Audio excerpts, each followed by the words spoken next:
সমন্বয়করা মানে এখন তো আবার দেখি কেউ কেউ বলে ওই যে এনসিপির প্রধান তিনি তো বললেন, দেখলাম যে জাতীয় নাগরিক পার্টি থেকে বলা হলো যে কি সমন্বয়কদের নাকি মান সম্মান মারা হচ্ছে বা সমন্বয়কদের মান সম্মান নিয়ে টানাটানি করা হচ্ছে, এরকম একটা খবর আপনাদের চোখে পড়েছে না?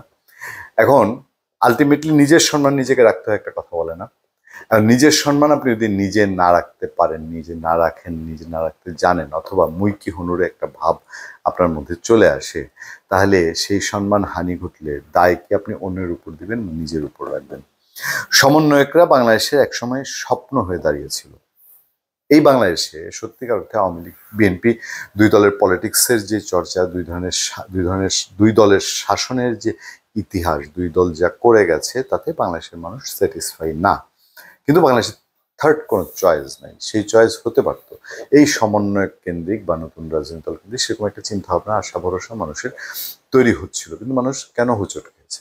সারা দেশে ছড়িয়ে ছিটিয়ে থাকা সমন্বয়টা দেশটাকে মোটামুটি একটা বিতিকিচ্ছিরি অবস্থার মধ্যে ফেলে দিয়েছে অনেক ক্ষেত্রেই, এবং কেন্দ্রীয় সমন্বয়কদের নিয়েও নানান কথাবার্তা এখন সামনে আছে। সেই সময় একটি খবরের দিকে আপনাদের নজর দিই।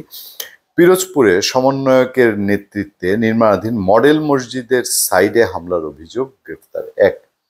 যখন গ্রেফতার এক হয় তখন এটার ভিত্তিটা আরো শক্তিশালী, এবং যিনি গ্রেফতার হয়েছেন, দেখেন, পিরোজপুর শহরে নির্মাণাধীন মডেল মসজিদের সাইডে হামলা, ভাঙচুর এবং সেখান থেকে 5 লক্ষ টাকা লুটের অভিযোগে বৈষম্য বিরোধী ছাত্র আন্দোলনের সমন্বয়ক মুসাব্বির মাহমুদ সানিকে গ্রেফতার করেছে পুলিশ। শনিবার দুপুরে পিরোজপুর শহর থেকে তাকে গ্রেফতার করে সদর থানা পুলিশ। এর আগে হামলা ভাঙচুর, কর্মচারীদের মারধর করে টাকা ছিনতাইয়ের অভিযোগে শনিবার সকালে পিরোজপুর সদর থানায় একটি মামলা দায়ের করেন মসজিদের সাইট ম্যানেজার মোহাম্মদ শহীদুল ইসলাম। সানিকে গ্রেফতারের বিষয়টি নিশ্চিত করেছেন পিরোজপুরের অতিরিক্ত পুলিশ সুপার মোহাম্মদ মুকিত হাসান খান। এ ঘটনায় শুক্রবার রাতে সংবাদ প্রচার করেছিল ডিবিসি নিউজ। আপনারা চিন্তা করে দেখেন যে এখন মসজিদ পর্যন্ত গিয়ে হাত দেওয়া, মানে এগুলো কি করে জানেন?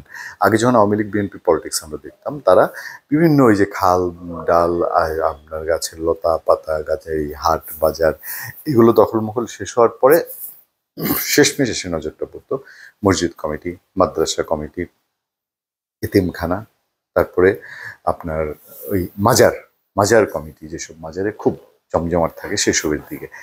তো এখন মাত্র তো 7-8 মাস গেছে মসজিদ কমিটির নজর, তো ওই সমন্বয়কদের উপরে কেন মানুষের এখন বিতৃষ্ণা? কিছু কিছু ক্ষেত্রে আমি বলবো সেটা বড় আকার ধারণ করছে। কেন হচ্ছে সেটা সমন্বয়করা নিজেরাই বুঝুক।